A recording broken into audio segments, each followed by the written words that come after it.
ဒီနေ့မှာတော့ပရိသတ်တွေအတွက်ရင်းနှင်းစရာအချစ်ဇလန်းနဲ့လှည့်ကွက်တွေပြည့်နှက်နေတဲ့ဇာကားလေးတကားကိုပြောပြပေးသွားမှာပါခွဲစိတ်ခန်းထဲမှာထုံးစံအတိုင်းအာယုံစိုက်ပြီးခွဲစိတ်နေတဲ့ဆရာဝန်မလေးတစ်ယောက်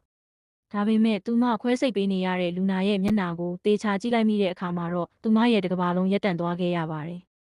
အကြောင်းကတော့အဲ့ဒီလူနာဟာလွန်ခဲ့တဲ့6နှစ်ကသူမအသေးအတန်ချစ်ခဲ့ရတဲ့ရီးစားအောင်ဖြစ်နေလို့ပါပဲလူနာရဲ့ကိုယ်ပေါ်ကကြောက်စရာကောင်းတဲ့ဒဏ်ရာတွေကိုကြည့်ပြီးသူမရင်ထဲမှာစိုးရိမ်စိတ်တွေတဖွာဖွာဖြစ်ပေါ်နေပေမဲ့ဆရာဝန်ဆိုတဲ့တာဝန်ဝတ္တရားအရစိတ်ကိုအမြန်ဆုံးပြန်ထိန်းပြီးကျွမ်းကျင်လာတဲ့လက်သူကြွယ်တွေနဲ့ခွဲစိတ်မှုကိုအောင်မြင်စွာအဆုံးသတ်နိုင်ခဲ့ပါတယ်ဒါပေမဲ့ဒါဟာအစပဲရှိပါသေးတယ်ခွဲစိတ်မှုအပြီးမှာတော့သူမသိလိုက်ရတာကသူမရဲ့ရီးစားဟောင်းဟာအခုဆိုရင်နာမည်ကြီးပြီးရက်ဆက်လွန်းတဲ့မေးပြဂိုင်းစရာတစ်ယောက်ဖြစ်နေပြီဆိုတာပါပဲဒီသတင်းကြောင့်တုန်လှုပ်နေတော့မှာပဲအမျိုးသမီးတစ်ယောက်ခွဲစိတ်ခန်းရှိကိုအပြေးအလွှားရောက်လာပါတယ်သူမကဆရာဝန်မလေးရဲ့နာမည်ကိုမေးမြန်းပြီးတဲ့နောက်မှာတော့မျက်နှာတစ်ခုလုံးဖြူလျော်သွားပါတယ်အကြောင်းကတော့ဒီဆရာဝန်မလေးဟာအဲ့ဒီလူနာရဲ့ပထမအချစ်အိုးဆိုတာသူမသိနေလို့ပါပဲအဲ့ဒီအချိန်မှာဆရာဝန်မလေးကဒါတွေကအတိတ်ကပါအခုငါတို့ကြားမှာဘာမှမရှိတော့ဘူးလို့အေးဆက်ဆက်တုံ့ပြန်ခဲ့ပေမဲ့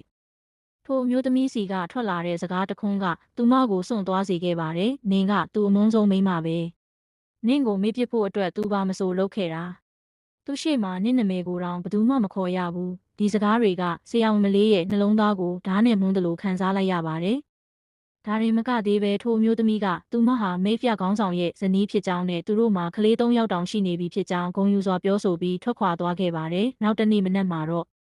ဆရာဝန်မလေးတယောက်လူနာဆောင်ကိုအကြည့်ရှုသွားတဲ့အခါမှာဒဏ်ရာဝေဒနာကြောင့်ချွေးတွေပြန်နေတဲ့သူ့ကိုမြင်ပြီးတနာစိတ်နဲ့ချွေးတုပ်ပေးမိပါတယ်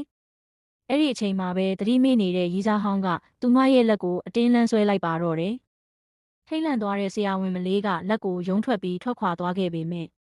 သူမမသိလိုက်တာကတော့သတိမေ့နေတဲ့ထိုလူသားရဲ့အပြင်ပေါ်မှာမျက်ရည်တွေစီးကျနေပြီးသူမရဲ့နာမည်ကိုတွတ်တွတ်ခေါ်နေခဲ့တာပါပဲသူတကယ်ပဲသူမကိုမုန်းနေတာလားဒါမှမဟုတ်အချစ်ကြီးလို့အမုန်းကြီးနေတာလား